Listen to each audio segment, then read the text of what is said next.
¿Alguna vez te has preguntado si el Dios del Antiguo Testamento es el mismo que el que predica Jesús en el Nuevo Testamento? Si es el mismo Dios, ¿cómo puede ser que en una parte lo vemos como un juez implacable, mientras que en la otra es misericordioso y perdona incondicionalmente? Hoy vamos a adentrarnos en un tema complejo, uno de los más debatidos y misteriosos en la historia del cristianismo, la dualidad de Dios en la Biblia y cómo ésta fue moldeada y utilizada para consolidar el poder de la Iglesia. Prepárate, porque lo que descubriremos hoy va a desafiar lo que muchos han aprendido durante siglos. Cuando abrimos la Biblia, podemos ver dos rostros de Dios que parecen casi irreconciliables. Por un lado está Yahvé en el Antiguo Testamento, un Dios temido que manda plagas, destruye ciudades enteras y ordena guerras que dejan un rastro de destrucción. Por otro lado, está el Dios que Jesús describe en el Nuevo Testamento, un Dios de amor y perdón que enseña a poner la otra mejilla y nos invita a reconciliarnos con el prójimo. ¿Es posible que estemos hablando de dos seres diferentes en lugar de uno solo? Dios ordena que las ciudades sean devastadas, los enemigos aniquilados y las transgresiones castigadas con severidad extrema. Es un Dios de temor y justicia inflexible. Luego llegamos al Nuevo Testamento y todo parece cambiar.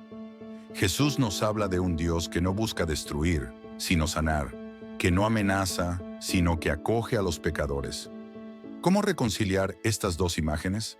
Esta diferencia tan marcada no pasó desapercibida para los primeros seguidores de Cristo, y muchos comenzaron a preguntarse si realmente se trataba del mismo Dios. Algunos, como los gnósticos, llegaron a una conclusión radical. Creían que Yahvé, el Dios del Antiguo Testamento, no era el verdadero Dios, sino una entidad inferior, un creador defectuoso al que llamaban el demiurgo. Según los textos gnósticos, este demiurgo fue creado por accidente, sin la aprobación del Dios verdadero, y por eso era imperfecto. Al crear el mundo material, no lo hizo para liberar a las almas, sino para atraparlas en un mundo físico lleno de sufrimiento y pecado. Los gnósticos decían que el verdadero Dios estaba mucho más allá de lo físico y no tenía interés en castigar ni en gobernar con miedo. Según ellos, la misión de Jesús no era salvarnos de nuestros pecados, sino enseñarnos a escapar de este mundo corrupto creado por el demiurgo. Entonces, si tantas personas y comunidades cuestionaban esta visión de Yahvé, ¿cómo es que acabamos aceptando la versión de Dios que conocemos hoy? Aquí entra en escena el poder de la Iglesia y en especial el Concilio de Nicea en el año 325 después de Cristo, convocado por el emperador Constantino. Fue en esta reunión donde se decidieron cuestiones fundamentales sobre la naturaleza de Dios y la figura de Jesús. Constantino no era un fervoroso creyente interesado en el mensaje de Cristo, sino un líder político que buscaba unificar su imperio. Al consolidar las creencias cristianas, buscaba crear una religión que fortaleciera su poder y garantizara la cohesión de su imperio. Se decidió que el Dios del Antiguo Testamento y el del Nuevo eran uno solo. No porque esta fuera una verdad revelada, sino porque unificar ambas figuras ayudaba a consolidar la autoridad de la Iglesia. Textos como el Evangelio de Tomás, el Evangelio de Judas y muchos otros que cuestionaban la figura de Yahvé fueron considerados peligrosos y, por tanto, excluidos de la Biblia. La versión de Dios que conocemos fue, en esencia, construida y adaptada a conveniencia. Una vez que la Iglesia consolidó su versión de Dios, cualquier otra perspectiva pasó a ser vista como herejía, y las personas que defendían estas ideas fueron perseguidas brutalmente. Sectas como los cátaros y los mismos gnósticos se convirtieron en objetivos de una campaña violenta de aniquilación. La Cruzada Albigense, también conocida como la Cruzada contra los cátaros, fue una de las masacres más brutales de la historia medieval. Los cátaros creían en un Dios puro y se oponían a la imagen de Yahvé del Antiguo Testamento, lo cual representaba una amenaza directa a la autoridad de la Iglesia. Miles de personas fueron arrestadas, torturadas y ejecutadas bajo la Inquisición simplemente por cuestionar o no alinearse con la visión oficial de la Iglesia. Sus libros fueron quemados y sus ideas borradas de la historia. A pesar de la destrucción y censura de estos textos, en el siglo XX surgieron hallazgos inesperados que arrojaron luz sobre esas ideas suprimidas. En 1945 se descubrió la biblioteca de Nag Hammadi en Egipto, una colección de textos gnósticos que habían estado ocultos durante casi 2000 años. En estos textos se encuentran visiones completamente distintas de la relación entre Dios y el ser humano, donde Jesús aparece no como un salvador de pecadores, sino como un guía que ayuda a despertar a las almas para que reconozcan la verdad sobre su realidad. Este redescubrimiento plantea preguntas fundamentales sobre la historia de la fe y sobre cómo podría haber sido nuestra comprensión de Dios si estos textos no hubieran sido suprimidos. A lo largo de la historia, el ser humano ha buscado a Dios y una verdad espiritual más allá de lo que se nos enseña en los templos. Quizás sea momento de cuestionar lo que hemos aprendido y recordar que la espiritualidad no siempre debe estar regida por instituciones o dogmas. Tal vez la verdadera esencia de Dios esté en un lugar mucho más profundo, en ese espacio inexplorado donde se encuentran la compasión, el amor y la búsqueda de libertad espiritual. Entonces, la próxima vez que leas sobre Dios en la Biblia, pregúntate, ¿estamos viendo al verdadero Dios o una construcción histórica que refleja el poder y el control de la Iglesia? ¿Es posible que Dios sea más grande que cualquier libro o institución y que su verdadero rostro aún esté esperando ser descubierto? La fe auténtica no teme a las preguntas ni a la búsqueda de la verdad, porque al final la espiritualidad se trata de eso, de un viaje hacia la luz, la comprensión y quizás una conexión más verdadera con el Dios real que siempre ha estado ahí, esperando ser encontrado. Adán y Eva vivían en la ignorancia, completamente ajenos a su propio potencial, como niños inocentes y protegidos, sin entender la realidad que los rodeaba. Entonces aparece la serpiente y les dice, «Come de este fruto y se abrirán tus ojos». Y de hecho, no mentía. Después de comer del fruto, Adán y Eva despiertan, se vuelven conscientes, empiezan a comprender el mundo a su alrededor, distinguiendo entre el bien y el mal. Dejan de ser criaturas pasivas e ingenuas y empiezan a tomar control de su propio destino. ¿Fue realmente algo malo o era exactamente lo que la humanidad necesitaba para crecer, evolucionar y entender su entorno? En muchas tradiciones antiguas, la figura de un portador de luz o de un personaje como Prometeo es vista como algo positivo. En la mitología griega, Prometeo robó el fuego de los dioses y lo dio a la humanidad, trayendo consigo el conocimiento, el poder y la independencia. Sí, los dioses lo castigaron por su acto, pero para los humanos es un héroe, un símbolo de la rebelión contra la tiranía. ¿Podría Lucifer representar algo similar? Miremos el relato con objetividad. En la historia de la caída, es Dios quien establece las reglas y demanda obediencia. Lucifer es quien cuestiona esa autoridad, quien desafía la idea de que la obediencia ciega sea el único camino de vida. Él plantea que la vida ofrece algo más que solo seguir órdenes, que existen el conocimiento, la sabiduría y la libertad. Desde esta perspectiva, la rebelión de Lucifer no trata sobre la maldad, sino sobre desafiar la autoridad y liberar a la humanidad de un sistema de control que nos mantiene en la ignorancia. La cuestión se vuelve aún más profunda en ciertas tradiciones gnósticas. Para los gnósticos, Lucifer no es visto como el mal, sino como un liberador, aquel que intentó liberar a la humanidad del control de un dios defectuoso, conocido como el Demiurgo, el creador imperfecto del mundo material. En estas historias, el Demiurgo es el verdadero villano, no Lucifer. Los gnósticos creían que Lucifer buscaba ayudarnos a liberarnos de la prisión del mundo material, despertándonos a una verdad espiritual que va más allá. La narrativa tradicional de la Iglesia nos quiere hacer creer que la obediencia a Dios es el bien supremo y que la rebelión contra Dios es el peor de los pecados. Pero ¿qué tal si la historia es más compleja? ¿Y si la rebelión no es inherentemente mala? ¿Qué pasa si cuestionar la autoridad, buscar conocimiento y escoger la libertad sobre la obediencia es, en realidad, lo que nos hace verdaderamente humanos? En ese caso, quizás la caída de Lucifer no fue una caída en absoluto, sino un avance. Este cambio de perspectiva afecta profundamente la forma en que entendemos la moralidad. Durante siglos, la Iglesia ha predicado que la rebelión de Lucifer fue el pecado definitivo, el momento en que todo se desvió. Pero si comenzamos a ver a Lucifer como el portador de la luz, aquel que ayudó a la humanidad a asumir su propio poder, todo cambia. ¿Es la obediencia realmente la virtud más alta o es el valor de buscar la verdad, aunque implique desafiar a la autoridad, lo que nos hace realmente libres? En un mundo donde cuestionar a la autoridad suele verse como algo peligroso, donde se nos dice que sigamos las reglas y no hagamos demasiadas preguntas, la historia de Lucifer adquiere un significado radicalmente distinto. No es solo el villano de la Biblia, sino un símbolo de la libertad intelectual y espiritual, de romper con un sistema que nos mantiene en la oscuridad. Tal vez por eso la Iglesia ha trabajado tan arduamente durante 2000 años para pintarlo como el villano definitivo. Porque una figura que representa el cuestionamiento, la rebelión y la búsqueda del conocimiento es una amenaza para cualquier sistema de control. Si reconsideramos el papel de Lucifer, entonces todo el marco de lo que consideramos bien y mal empieza a desmoronarse. No se trata solo de obediencia contra rebelión, sino de lo que realmente significan esas cosas. Tal vez el verdadero mal no está en cuestionar la autoridad, sino en seguirla ciegamente. Quizás el verdadero pecado no es la rebelión, sino someterse a un sistema que nos mantiene en la oscuridad.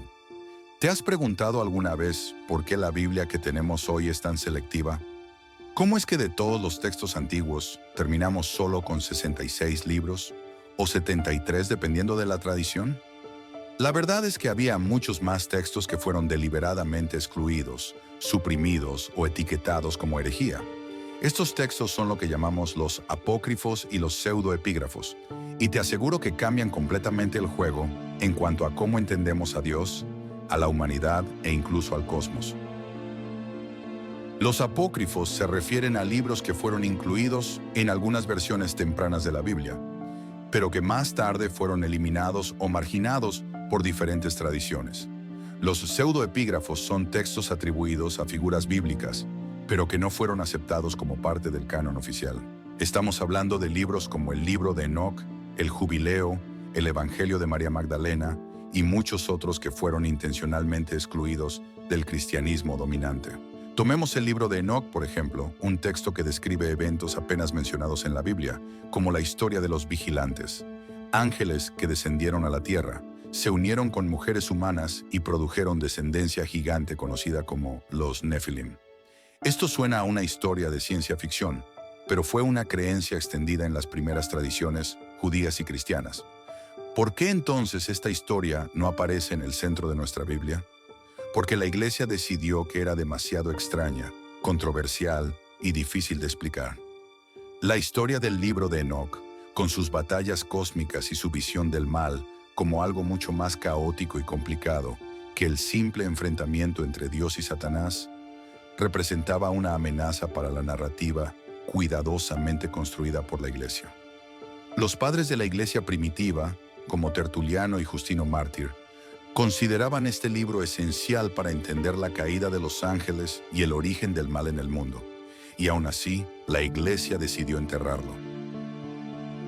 Luego está el Evangelio de María Magdalena, un texto que cuestiona profundamente la visión tradicional sobre el papel de las mujeres en el cristianismo. En este Evangelio, María Magdalena es retratada como una de las discípulas más cercanas a Jesús, con un conocimiento espiritual que supera incluso al de Pedro, uno de los apóstoles más prominentes. Hay una sección donde Pedro la desafía porque no soporta la idea de que una mujer tenga tanto poder espiritual. Este texto muestra a las mujeres como figuras clave en el movimiento cristiano temprano, pero la Iglesia no podía permitir una narrativa donde las mujeres tuvieran poder o conocimiento divino. Así que el Evangelio de María fue tachado de herejía y sepultado durante siglos. Estos textos no son solo notas históricas, son revolucionarios. Retan la misma base de lo que nos han enseñado sobre Dios, Jesús y la estructura del universo. El Evangelio de Tomás, por ejemplo, no es una narrativa como los Evangelios de Mateo, Marcos, Lucas y Juan. En cambio, es una colección de dichos atribuidos a Jesús que enfatizan el autoconocimiento y el despertar espiritual. Jesús dice cosas como: el reino de Dios está dentro de ti y está fuera de ti. Y cuando te conozcas a ti mismo, serás conocido. Estas enseñanzas se centran menos en el pecado y la salvación, y más en la transformación y la iluminación personal. ¿Por qué la Iglesia suprimió estos textos y no dejó que la gente decidiera por sí misma qué creer?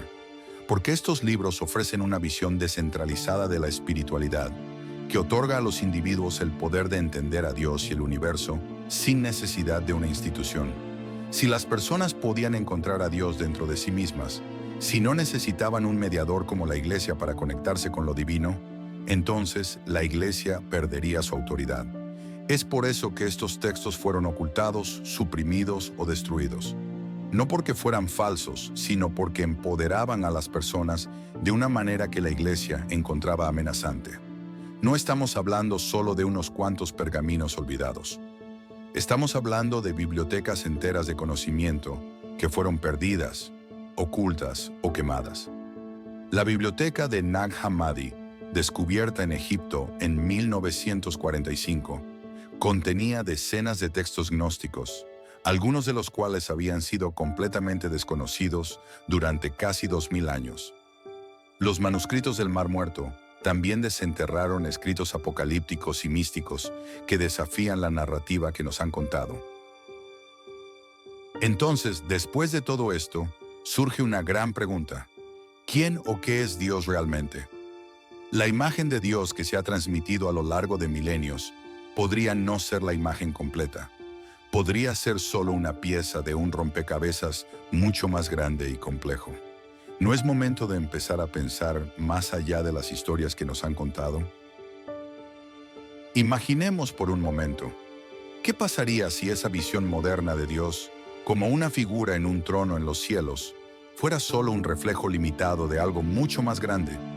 Durante miles de años, civilizaciones de todo el mundo han intentado comprender lo divino a través de las estrellas, la naturaleza, la energía y la conciencia. En la antigua Sumeria, en Egipto, en la Grecia clásica, en las civilizaciones de la India, se hablaba de la divinidad no como un ser único y distante, sino como una fuerza que se manifestaba en múltiples formas y energías, como un conjunto de poderes que trabajaban juntos para mantener el equilibrio del universo. Esta idea de una divinidad en todas partes, de una conciencia que lo atraviesa todo, ¿podría haber sido más próxima a la realidad? ¿Qué pasaría si Dios fuera una energía infinita, que no solo existe en los cielos, sino también en cada rincón de la creación, en la conexión entre todas las cosas? Esta noción no es solo espiritualidad moderna, tiene raíces profundas en las antiguas enseñanzas, e incluso en algunos de los escritos cristianos más antiguos, antes de que fueran suprimidos. Los gnósticos, por ejemplo, creían que cada persona lleva una chispa divina en su interior, una parte del verdadero Dios atrapada en el mundo material, esperando despertar y regresar a su origen. Pensar en Dios de esta manera, no como un ser que nos vigila desde la distancia, sino como una energía que vive dentro de nosotros y entre nosotros, cambia completamente nuestra relación con lo divino. No es un concepto de sumisión a una figura de autoridad, sino un llamado a descubrir y a despertar esa divinidad en nuestro interior. Esto va mucho más allá de los límites de cualquier dogma o sistema religioso que nos han impuesto. Nos habla de una verdad que debemos descubrir por nosotros mismos, una que tal vez solo puede ser hallada a través de la introspección, la conexión con el universo y con cada ser viviente. Y al pensar en esto, cabe preguntarse, ¿qué pasaría si, en lugar de buscar respuestas en la autoridad externa, en el miedo al castigo o en la obediencia ciega, empezáramos a buscar dentro de nosotros mismos? Si pudiéramos comprender que lo divino es una energía universal, algo que no solo vive en los templos o en los textos sagrados, sino en nosotros, en nuestros actos de compasión, en nuestra búsqueda de conocimiento y en nuestras conexiones con los demás, ¿cómo cambiaría eso nuestra visión del mundo?